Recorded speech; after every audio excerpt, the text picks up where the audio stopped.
imessage endinayo ke namhlanje ke babukeli ithi uSathana soze akuthande nditsho nangemini eyodwa egameni likaYesu, ngoba kaloku wena wenziwe wafana noThixo, sisidalwa sikaThixo, ngumntwana kaThixo wena. And yona nto yonyanyayo uSathana leyo nesihoko, yona nto esonyanyayo lokuthi wena wenziwe wafana noThixo. So ulutshaba kuSathana, akasoze uSathana akuthande and uyakuzonda uSathana kunye nesono sakhe kunye namadimoni akhe kunye nokufa kwakhe egameni likaYesu Kristu. So noba ungathembeka kangakanani ke kuSathana mntwana sekhaya, uthi usitye isono sakhe kusasa emini nangokuhlwa, uthembeke kuso, uthembeke kulicubo mntakaba ulitshaya emini nangokuhlwa nasemini nasekuseni nanini na, noba ungathembeka kangakanani na kuye uSathana, hayi mntakabawo uza kuzisela ukufa qha at the end. Noba unganxila kangakanani, unxile every day, unxile every weekend, noba ungathembeka kangako kuSathana, because ukuthembeka kuSathana masukwenza loo nto leyo injalo.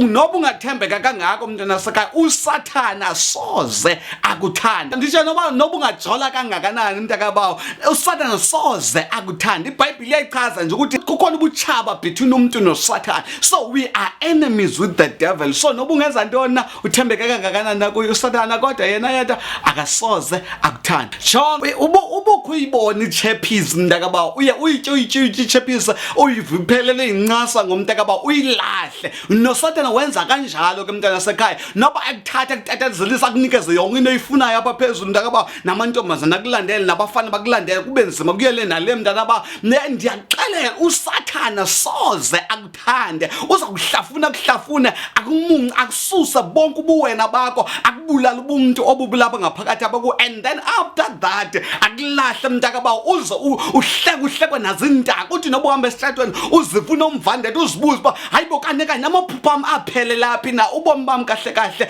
baphelela phi, nabuluza phi ubomi bam, uzifune wena wedwa. Ngoba baninzi abantu namhlanje sibabonayo abaxekene nobomi, sebebadala ngokodwa impilo yabo selimandundu, ubomi babo abusawuqhubekeki ubheke phambili, abanye sesabangcwaba ngenxa ye-decisions abazithatha ebomini babo, ngenxa yoba uSathana akamthandi umntu. And mntakabawo noba ungathi awunanto wena, hayi ndiyahluphekela mna, yintoni le nto uSathana leyileqapha kum, hayi, as long ungumntu and as long ungumntwana kaThixo, as long uphila futhi emhlabeni, kumele wazi ukuthi ulutshaba lukaSathana, and uSathana soza kuthanda ngemini yodwa egameni likaYesu waseNazaretha. So mntwana sekhaya, lungisa ubomi bakho, lungisa impilo yakho, nakulo December nasebomini bakho nje at large. Isono sibaleke ngandlela zonke, zibalekele izono zobutsha bakho, ngoba isono umvuzo waso kukufa. Awukho omnye umvuzo ozawufumana esonweni ngaphandle kokufa. You will die ngenxa yesono. Baninzi sibangcwabile, sibancwaba ngenxa yesono. Nininzi imitshato iqhekekile yaqhawuka ngenxa yesono egameni likaYesu Kristu waseNazaretha. Ugade umtshato wakho, ugade impilo yakho, ugade ubomi bakho, ugade ifamily yakho, ubaleke isono egameni likaYesu Kristu waseNazaretha, ngoba isono silapha emva kwakhe siyakulandela. Namadimoni kaSathana mntakabawo, ndiye ndixa nthetha nawe, noba usinisile ngoku, njengoba usinisiwe nje utshisa uSathana usenza yonke into, once wabukela esonweni, mntwana sekhaya, uSathana uza kubonisa akadlali uSathana, unenzondo uSathana. Inzondo yakho uSathana ayipheli. Xa ekubethe namhlanje akucolisise nabantwana bakho, akubethe nenzala yakho mntakabawo. Nditsho even nama-devil worship enza lo msebenzi njalo, uyaba ngakhala, hayi uSathana wenza the same thing, ubuvisa ubuhlungu wena, avise even nabantwana bakho ubuhlungu, nesizukulwane esizawulandela emva kwakho ngenxa ye-decision eyi-1 oyithathile egameni likaYesu Kristu waseNazaretha. Amen. Ubomi ndiya-understand abazalwane buyinto enzima,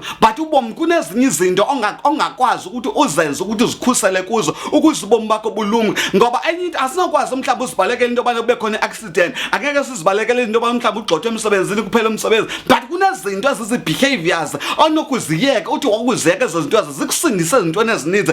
Ezo zinto ezize-behavior zirongo ke yile nto kuthiwa sisono, ngoba into yonke erongo engavumelani nomthetho kaThixo okanye against indalo kaThixo okanye against le nto uThixo eplanile ngobomi bakho, loo nto leyo ibizwa ngoba sisono egameni likaYesu Kristu waseNazaretha. So ebomini bakho yenza sure ukuthi yasibaleka isono ngemini zobutsha bakho, ungabanjwa sisono mntwana sekhaya, ngoba isono sakuthatha sekufaka ingcwabeni, sikuthathe futhi sekuphosa esogweni ngaphezu kwakho, sikuphosanise nezulu. Nakulo December zigade mntwana sekhaya, ungadlalwa nguSathana, ungadlalwa sisono sikaSathana, ungavumi uSathana ukuthi aqhathe impilo yakho akulahlekise egameni likaYesu Kristu waseNazaretha. uThixo usakuthanda namhlanje, usabalulekile kuThixo. The reason why ufumana le message it is because ubalulekile kuThixo, uxabisekile kuThixo. In the name of Jesus Christ of Nazareth, right now I pray ukuthi onke amadimoni aplaniwe ekhutshwa kaSathana ukuze azodestroy impilo yakho ngegama likaYesu Kristu waseNazaretha. Lo madimoni ake ndiyawakhalimela in the name of Jesus right up now. Ndithetha inkululeko, ndithetha impiliso ebomini bakho right now in Jesus mighty name. Amadimoni onke nemikhosi yonke ekhutshwa kwaSathane ukuze izodestroy impilo yakho, izodestroy ifamily yakho,